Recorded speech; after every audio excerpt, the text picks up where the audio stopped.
네, 관련된 소식 함께 이야기 나눠주실 네 분 모셨습니다. 소종섭 전 시사저널 편집국장, 최진봉 성공회대 교수, 김태현 변호사, 광민영 채널A 산업부 차장 모셨습니다. 네, 안녕하세요.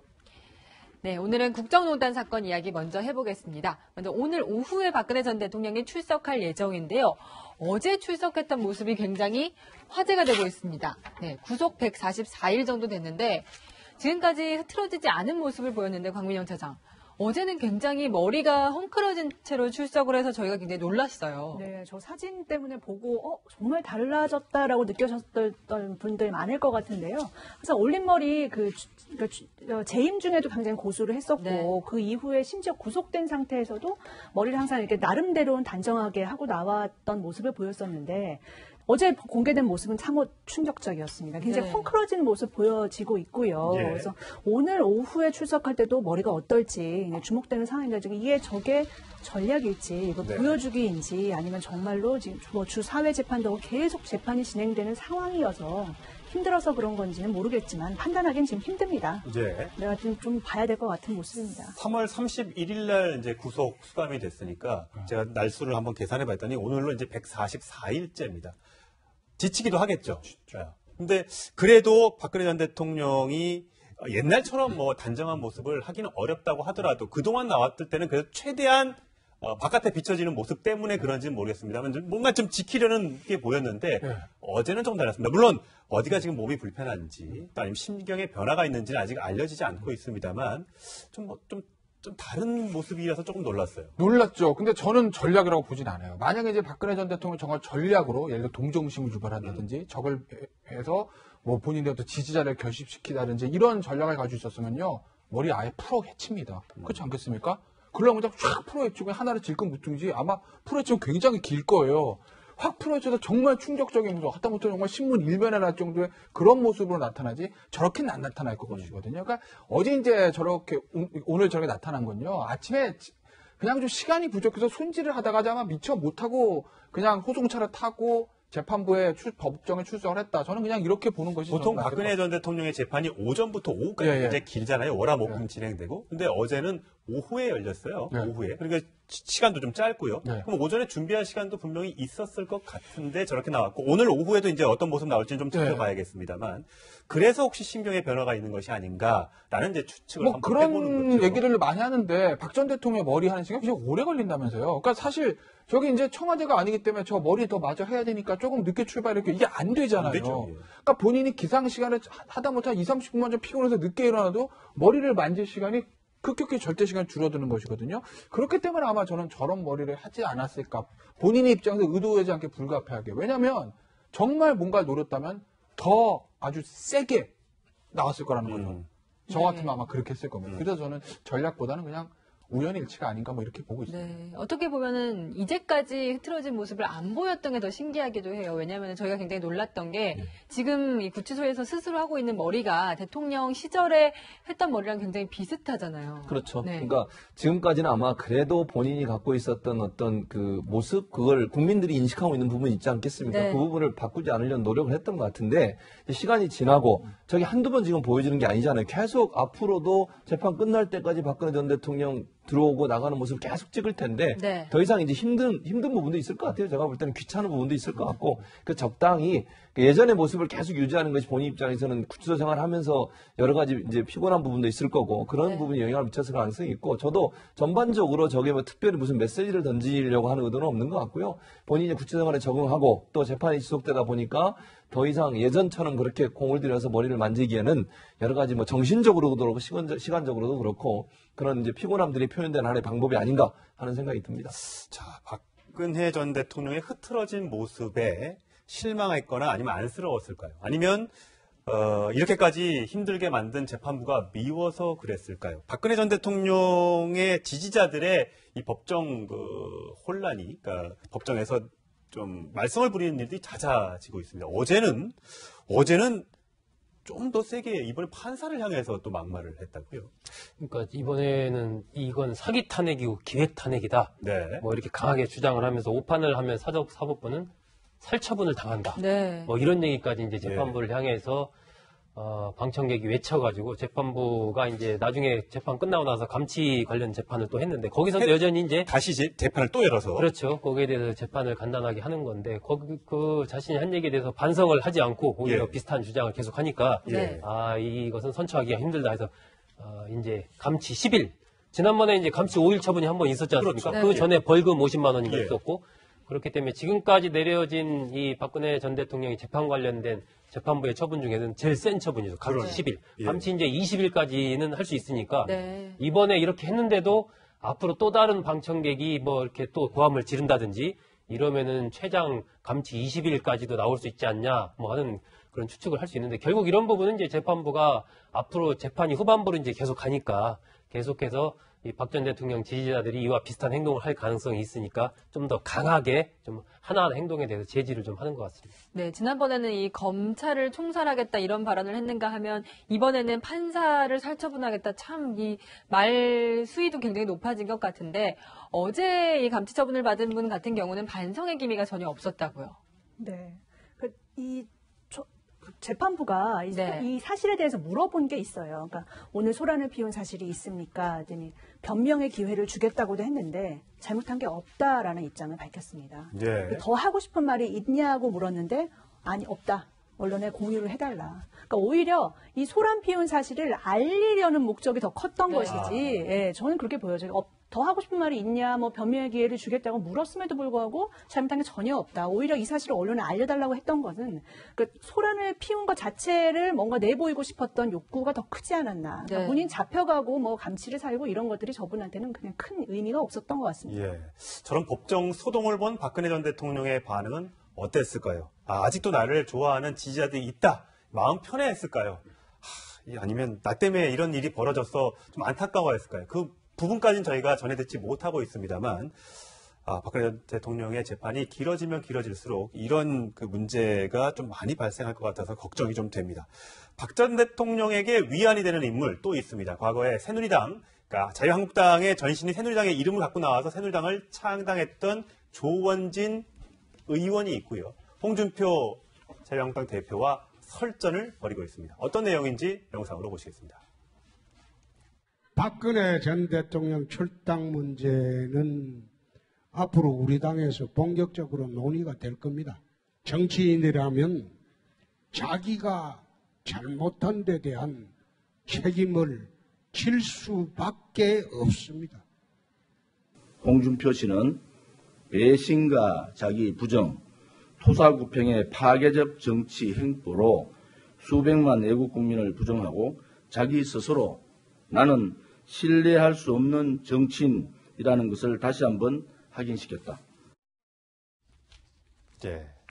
홍준표 씨라고 하네요. 그래도 한때 같은 한솥밥을 먹었던 같은 당에 있었는데 사실 홍준표 씨는 지금 수위가 약한 거고요. 사실 더 심한 말도 했어요. 제가 욕설이라 땡 이렇게 표시를 했습니다만.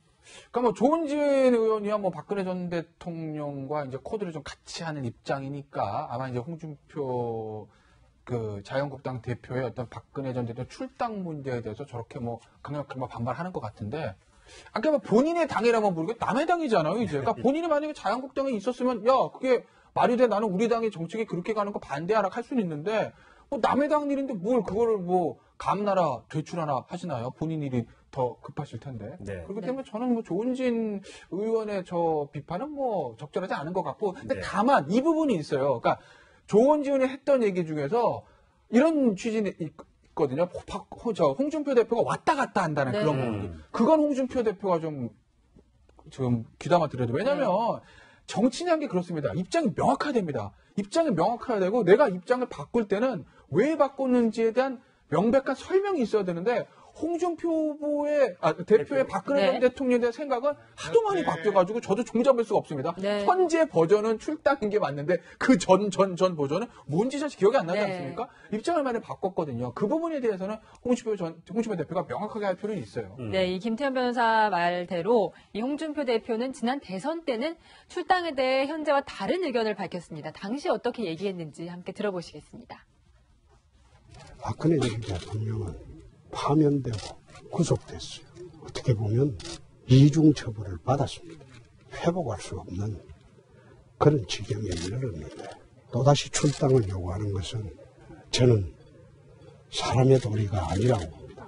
내 선거에 다소 유리하게 판을 이끌어가려고 정치적으로는 사체가 되어버린 박근혜 전 대통령을 다시 등 뒤에서 칼 꼽는 그런 걸 하는 것은 나는 사람의 도리가 아니다. 네, 불과 넉 달 전에 저렇게 얘기했기 때문에 조원진 의원의 눈에는 오락가락하는 정치인으로 보였을지 모르겠습니다. 자, 이런 가운데 문화체육관광부가 박근혜 정부의 정책 백서라는 걸 발간을 했는데 그 내용이 조금 국민들의 눈높이와는 좀 다른 것 같습니다. 내용을 광민영 차장이 좀 설명을 좀 해주시죠. 네. 박근혜 전 대통령 정부 동안 임기 동안의 성과에 대해서 평가를 하는 정책 백서가 나옵니다. 지금 네. 화면으로도 보여지고 있는데요. 네. 문화체육관광부가 주도를 해서 냈고 공공기관에 배포를 했는데 8건이네요. 네. 근데 이 내용들이 가장 중요한 거는 가장 모두가 알고 있는 사실들, 탄핵됐다는 사실들이 구체적으로 적시가 되어 있지 않고요. 맞아요. 네. 대부분의 내용들은 그리고 긍정적입니다. 그리고 구체적으로 보면 내용이 지금 나오고 있는데 세부 과제 중에 85% 그러니까 거의 대부분이죠. 거의 대부분이 완료 또는 정상 추진됐다라고 자체 평가를 내리고 있습니다. 예. 한일 위안부 합의에 대해서는 역사적으로 매우 중요한 의미를 갖고 있다고 평가를 했고 방금 말씀드린 것처럼 탄핵에 대한 언급은 전혀 없습니다. 이런 부분에서 사실 좀 납득하기가 힘든 정책 백서이고요. 그러니까 이게 그냥 만약에 어떤 특정한 그 이념을 가진 집단에서 냈다고 하면 우리가 뭐라고 할 말이 없을 것 같은데 이거는 세금으로 만든 거라는 거죠. 그렇죠. 얼마가 든 거죠? 이 몇 억이 들었다는 것으로 알고 있는데. 네, 각 건이 이제 500페이지씩 돼 있어요. 500페이지씩 8건 해가지고 이제 박근혜 정부 1475일 네. 관련된 기록인데 예산이 5억 원이 들었습니다. 아하. 5억 원이요? 예, 그래서 저걸 한 3,000부를 지금 찍었는데 네. 3,000부를 전국에 이제 공공기관에 이제 다 이제 배포를 하게 되는 거죠. 자, 근데 정책 백서 내용에 보면 저런 내용도 있지만 사실 그 세월호 참사가 발생했을 때의 그 행적도 달랑 중대본부 방문 예. 이런 식으로 표현을 해서 그러니까요. 정작 중요한 것들은 물론 정책 백서라는 게 중요한 정책에 대한 수행도 담아야 되겠지만 과도 좀 담아서 다시 이런 부분에 대한 실패를 답습하지 않으려는 노력도 있어야 되는데 너무 자화자찬식으로 만들어진 것이 아니냐라는 이제 비판이. 그렇죠. 그러니까 백서라고 하는 게 있는 그대로 밝혀야 되는 거잖아요. 좋은 점도 있고 나쁜 점도 있다고 하면 두 개를 다 밝혀서 그걸 나중에 후세들이 보고 이 정부에는 이렇게 있었구나, 이런 문제가 있구나, 이걸 알아야 되는 거 아니겠습니까? 지금 우리가 일본의 방위 백서에 계속 공격하는 이유가 뭐예요? 독도를 자기 땅이라고 계속 우기니까 그런 거 아니겠습니까? 그러니까 본인들이 하고 싶은 얘기만 저렇게 담아서 예산 5억, 국민의 예산 5억이나 들어서 저런 책을 만든다는 것도 저는 개인적으로 참 하지 말아야 된다고 생각을 하지만 네. 그럼에도 불구하고 저게 전임 대통령이 다 했다고 하니까 지금 관례적으로 한 거예요. 예. 그것까지 뭐라고 하기가 좀 어려운 부분이 그럼요. 있습니다. 하긴 해야죠. 예. 그러나 그럼에도 불구하고 정책 백서를 저렇게 정말 공과 과를 다 적어서 다음 대통령이나 다음 후세들이 그 대통령 시기에 어떤 일이 있었나를 잘 알 수 있도록 해야 될 텐데 그런 부분들을 다 빼고 잘한 것처럼 잘못된 얘기를 지금 국가 세금을 들여서 한 거 아니겠습니까? 아까도 잠깐 언급이 됐습니다만 위안부 문제 같은 경우도 그래요. 잘했다고 지금 얘기하고 있어요. 위안부 문제를. 국민들이 공감하지 않는 내용 아니겠습니까? 국민들은 위안부 합의가 일방적으로 잘못됐다고 지금 얘기하고 있고 다시 재합의하라고 지금 요구하고 있는 상황인데. 심지어 홍준표 한국당 대표도 대선 기간에 그렇게 얘기했죠. 재협상하겠다는 얘기를 했으니까요. 그랬는데 위안부 합의도 잘한 결정이라고 얘기하고요. 또 한 가지 또 뭐라고 얘기했냐면 이 정부가 그러니까 누구나 능력 있으면 잘 살 수 있고 누구에게 동일한 기회가 준다. 동일한 기회를 주는 정부였다라고 전문에 써 있어요. 네. 네. 정의를 한 사람한테만 준 거 아닙니까? 이 박근혜 정부가 누구에게나 공평하게 기회를 줬습니까? 정유라가 나가서 상주에서인가요? 대회에서 2등 했다고 그 실국장들 다 날린 사람이 박근혜 전 대통령이에요.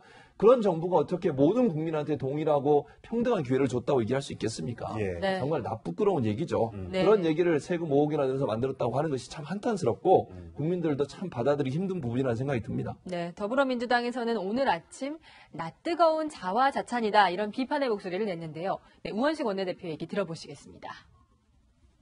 그러나 실패한 정부가 국민 혈세를 들여서 상식과 합리적 평가에는 안중에도 없는 낯뜨거운 자화자찬을 해서 되겠습니까?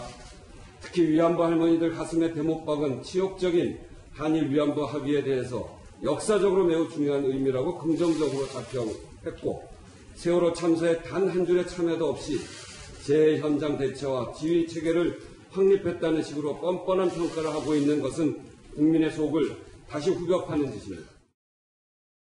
네, 이 백서 같은 경우에 마지막에 정말 탄핵되기 전에 급하게 만들어진 것 같긴 한데 마지막 비서실장이었죠. 한강욱 전 비서실장이 글을 썼는데 방금 전에 말씀하셨던 누구나 노력하면은 꿈을 이룰 수 있는 희망의 새 시대를 열기 위해 온 힘을 다했다. 이 말을 한 전 비서실장이 썼다고요. 그러니까 이게 이제 지금 저 백서의 내용이나 감수 이것은 현 문재인 정부랑 관련이 없는 거예요. 예. 그런 전임 박근혜 전 대통령 정부에서 작성하고 감수한 것을 이번에 이제 문화체육관광부 그냥 발간만 한 예. 거죠. 거기서 이제 한강욱 전 실장이 쓴 글 중에 뭐 탄핵 이런 얘기는 안 쓰고 네. 예기치 못한 정책 여건의 변화로 인해서 못한 정책 여건의 변화. 예, 정책이 이제 속의 성과를 거두지 못했다. 네. 뭐 이렇게 이제 표현을 했고 또 뭐 이제 꿈꿨던 희망의 새 시대라는 거 내걸었던 캐치프레이즈잖아요. 그걸 이루기 위해서 뭐 많은 노력을 했다. 뭐 그런 정도 내용은 이제 쓸 수 있는데 거기 세월호 관련된 이런 부분에서 세월호 이후에 어떤 안전관리 체계가 혁신이 됐다. 혁신이 됐다. 예, 이런 얘기를 썼고 그럼 세월호가 어떻게 일어나게 됐는지 뭐 이런 부분에 대한 이런 방구 말이 좀 없고 또 그 당시 일정도 그냥 재난안전대책본부를 방문했다. 딱 한 줄 예. 이렇게 딱 돼 있고 이런 부분들이 물론 전임 정부가 발간했다라는 것을 감안을 한다고 하더라도 국민들이 보기에는 너무 어떤 이른바 자화자찬식의 어떤 백서가 아니냐 뭐 이런 비판이 지금 충분히 나올 만한 그런 상황입니다. 네.